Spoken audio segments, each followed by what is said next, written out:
Well, Richard Mansfield, welcome to Business Unlimited. You are one of the co-directors, one of three directors to Dark Cherry. So just give us a summary of Dark Cherry, what it is, who it is, and then we'll go back to your journey really and your story and your business life and what led you to start and co-found Dark Cherry. But welcome to Business Unlimited, first of all. Cheers. Thank you very much for having us, Tim. Great to have the invite. Yeah, so Dark Cherry is a creative agency based in Bradford and Sheffield.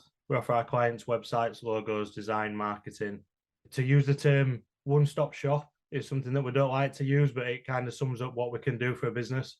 That's right all the way through from startup support through to the larger businesses that we also support in a variety of ways. We do quite a lot of tender documents. We get a lot of companies submitting their tender submissions to us before they go in, and we'll put a design and a support element to it to make it a bit more appealing, to help them guys with successful bids for their tenders.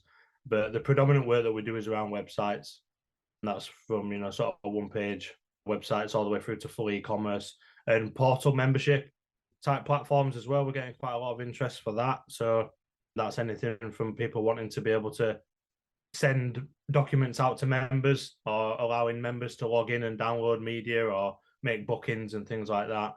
Yeah, we offer quite a spectrum of services, to be honest. Very good. Clearly, website design is a highly competitive business. So I want to come on to what makes you unique. And by the sounds of it, it's that combination of services that you offer that's part of your USP. But before we do that, let's just go back a step and hear from you, your business journey so far and your life, a little bit about your background. How did you get into this in the first place, and what led you to start Dark Cherry with the other two? Yeah, sure. So I always wanted my own creative agency from right at being at school. When I had my careers meeting advisory session and people were saying to me, what is it you want to do when you're older? And I always said I wanted to have a creative agency. I wanted to be a designer. So I set out my journey, if you like, right from back in high school when I'm picking my options, when I chose business studies, GNVQ IT. And then from there, I went into NVQ in design in a work placement. I was fortunate enough to get an NVQ placement in a local design studio. And then on a Friday afternoon, my job was to clean the coffee machine as well. We're a small team, but I learned so much, and it was a big opportunity for me. So yeah, I pretty much knew what I wanted to do fairly early on, but obviously I knew that I also needed the experience. I did go down the experience route. I didn't go down the education route, if you like. I've got like just over 17 years or so experience in the creative, the web sort of sector. And Dark Cherry came around really because of frustration, to be honest. I worked in a lot of internal teams, like creative teams, web teams, design teams, marketing teams, where unfortunately the teams have not been big enough to take on every project that we wanted to do. From the experience of outsourcing stuff and just the lack of communication and just the things that we wanted to do as a team, we just felt a bit restricted. I just sort of came around to the idea of, you know what, I think it might be about time that I put myself in that position that I've always wanted to be in and start that creative agency. Going back on experience of people that I'd worked with, I pretty much straight away knew who I wanted to have at the side of me. Yeah, that's how I started the conversation with James Burton, our creative director, and Charles Sellers, our web director. Charles is someone that I'd worked with over 13 years ago before Dark Cherry started. And James is a designer that I'd met. I've been working with him 4 years previous to starting Dark Cherry. So yeah, I contacted those guys and said, look, this is what we want to do, and are you on board? And yeah, it just sort of went from there, really. So how long ago was that? When was it founded? And what role do you play? So the business is now 4 years old. Started in the November before COVID hit.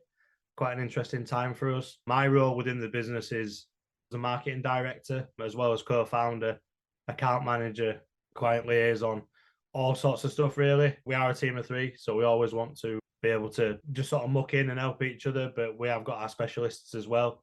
So, Charles is the web specialist. I don't think I've ever put a challenge in front of Charles development-wise. He's never been able to crack and deliver. So I knew we needed him, and James's creative flair allows him to assist so many different sectors. And then I'm sort of the guy in the middle that comes in and helps with marketing, SEO, PPC, general account management, support. So yeah, kind of play myself down maybe a little bit, but we are all specialists in in the experience that we've got. And since you started pre-pandemic 4 years ago, have you grown the team? Is it still the three of you, or are there other support members now in the team? We've just brought on Becky, a client relationship lead role, because in our ethos and values, it's always very customer focused, that we're there for when our clients need us the most. And something that we've identified and always wanted to keep on top of is being there for when our clients need us. And as the business has grown, we identified a position where we needed a bit more support on that. And as I said before, there are a good number of creative agencies out there with different specialisms. What would you describe then as your unique selling proposition? What makes Dark Cherry special? It's always been quite a hard question to answer that. And I think it's because defining a USP isn't always the easiest thing to do. But what we do, and I think I might have just touched on it there in terms of why we brought Becky in, is we're bothered about the clients. We hear of a lot of competitors, if you like, where people come to us and say, oh, well, they said they were going to do this and that's never happened, or they said they were going to do this and we've never had that, or I just feel like we paid them to do the job and then we've never heard from them since. So that's a big part of what we've always wanted. And that again goes back to why the business actually started, through frustration. So we've always wanted to make that part of our key ethos, the fact that we're there to support.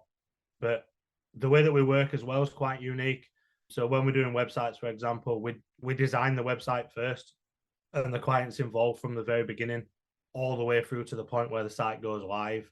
So we start out in a design process where we'll send a design over to our clients and say, look, from the consultation and brief and conversations that we've had, this is where we believe your homepage needs to be, the functionality that it requires. And then once that's signed off, we're going to the secondary pages. We're not a creative agency that's just going to say, right, you've said you like the color blue and you don't want us to use Comic Sans, right, we'll speak to you in a month and we'll show you what we've done. You know, we really want to understand and consider the client's future as well. There's a lot of businesses that come to us that say, oh, well, we pay like £20 a month for our website, but we're going to have to pay that forever. Whereas what we always like to do is give a solution that's going to allow them to grow as a business, rather than just have to come back to us in 12 months' time and say, oh, actually, we've kind of outgrown our website. I think that all kind of plays a part as to the offering that we've got. It might not come across as a USP, but we consider that something that we put a lot of focus in. So It's a challenge, isn't it? Because the word unique means it has to be unique. You can't be sort of similar or slightly similar, because if unique is unique, it's got to be just that. So it's not always easy to do that, but it sounds like you can take all of that and encapsulate it into something that makes Dark Cherry very special. Then it sets you apart, doesn't it, in the marketplace? So it sounds like you're sort of moving in that direction now, really, to be able to differentiate yourself. And take us back to the pandemic, because you started just before it. So it's been a challenge for many businesses, but what was the experience like for you?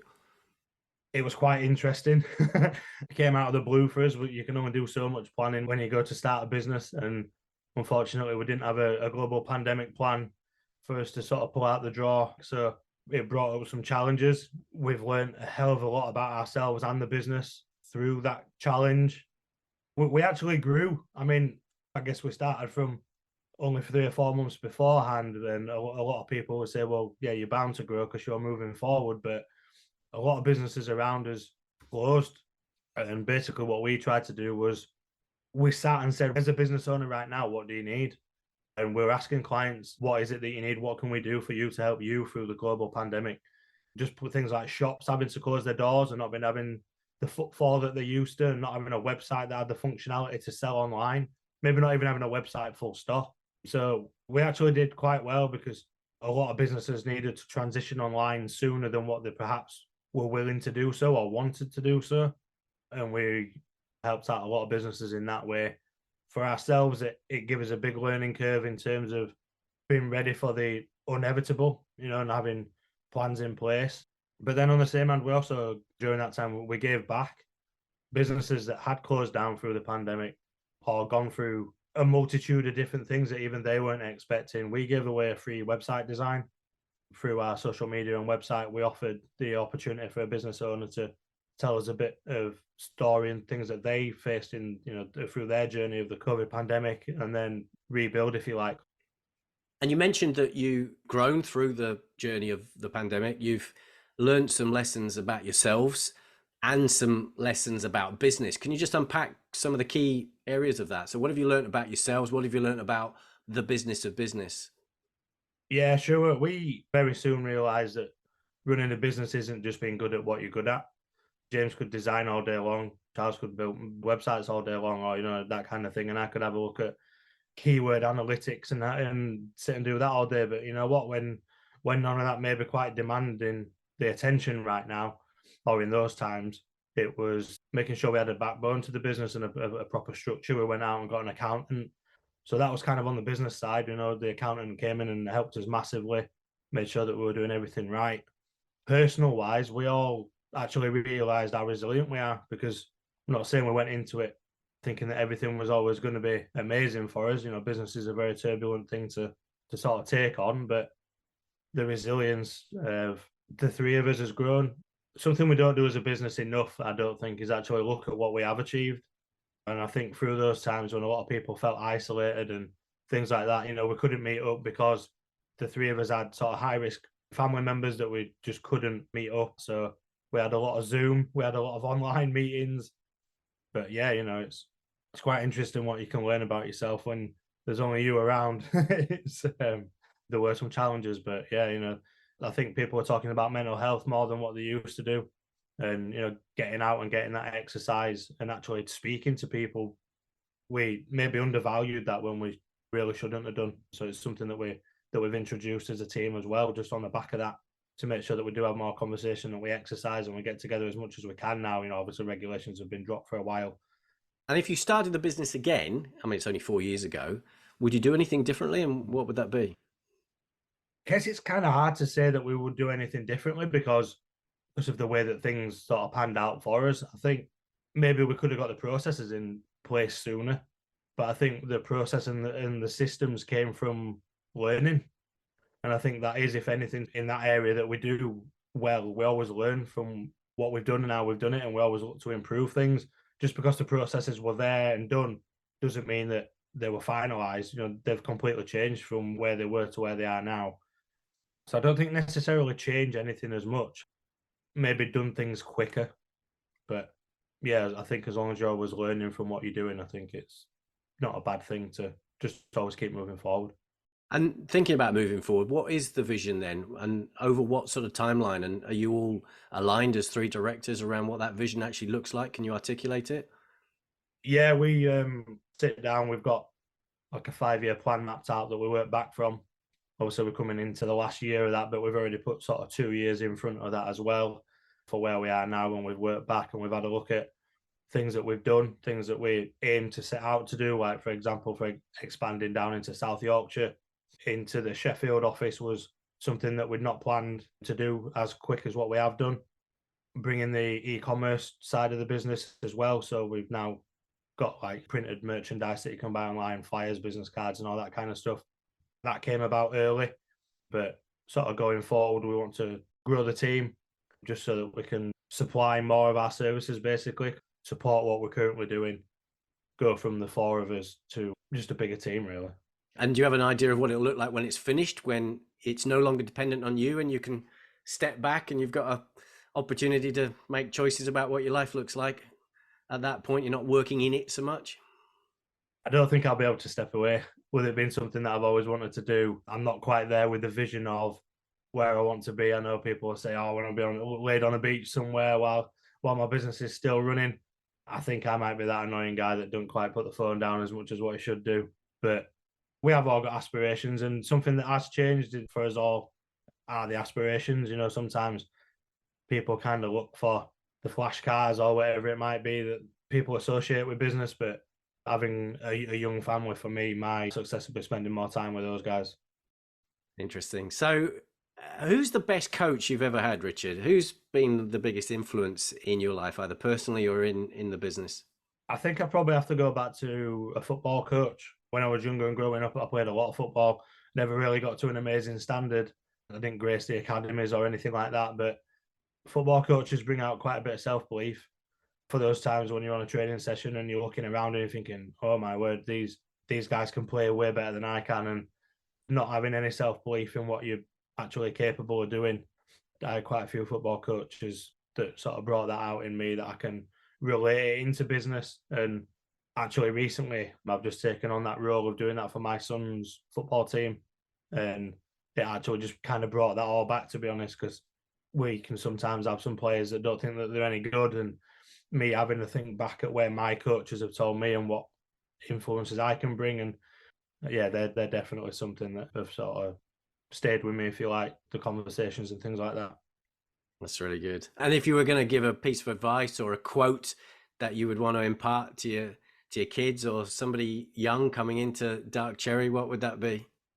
You know, I'm going to go with something that I actually heard quite recent, and that was, don't buy things, buy experience.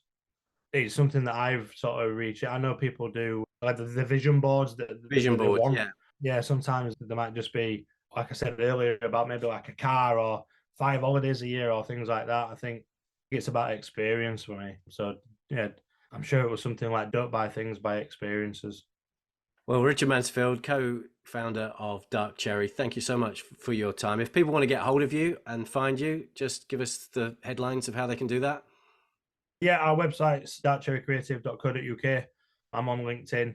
It's always a great place to connect and have some conversations. But yeah, by all means, just visit our website if that's easier, darkcherrycreative.co.uk. Excellent. Thanks very much, Richard. Thanks for your time. Appreciate it. No problem. Thank you, Tim.